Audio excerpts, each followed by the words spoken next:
Senator Chris Murphy, he has a strong warning for Democratic senators, because you know what? Keep playing that game about we want to maintain the sanctity of the Senate, or we want to give the minority the option. Let's remember what that minority option got you. We got you 3 Supreme Court justices for the other party by playing all the wrong cards. And it seems like we can't learn. And I'm going to talk about why I think we can't learn. Quote unquote, why we can't learn. Check this out, and then we'll take it on the other side. In the last hour, of course, Kyrsten Sinema was on the floor and flatly rejecting any alteration on the filibuster rules, despite her claim that she is committed to voting reform. But these voting rights bills, according to the president, his speech in Atlanta, and what he's going to say to your caucus in the next half hour when he gets up there, is they can't pass without changing the filibuster rules. So is it dead now without having all 50 Democrats, even if Joe Manchin could be persuaded?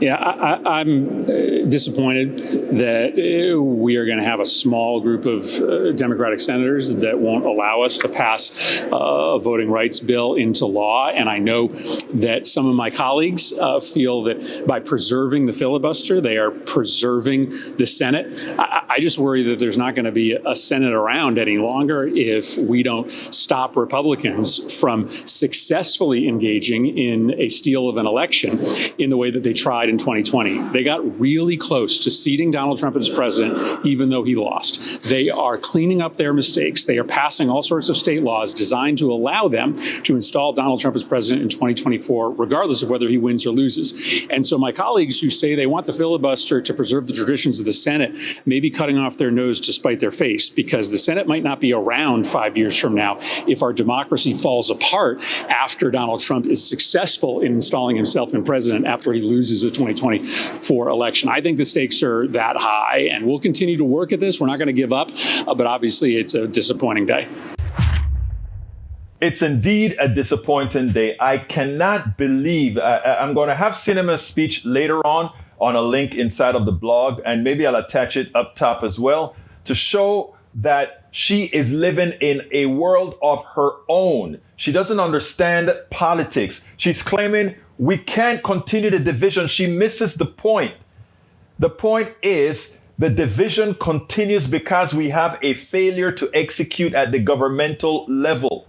And the governmental failure to execute is a direct responsibility of the filibuster. Break the filibuster, show the American people that the government will work, and allow democracy to work. The minority rights can always be preserved. You know what it's called? The Bill of Rights. And if there are any rights that absolutely must be protected for any group, minority or otherwise, throw it into an amendment to the Constitution and make it that those are the particular things that require that in which we cannot get the tyranny of the majority, if you know what I'm talking about. We don't want the tyranny of the majority, but we don't want the tyranny of the minority either. And what we've had over decades and decades is tyranny of the minority. But let's be clear here. Sinema had no problem breaking the filibuster when it came to the debt relief.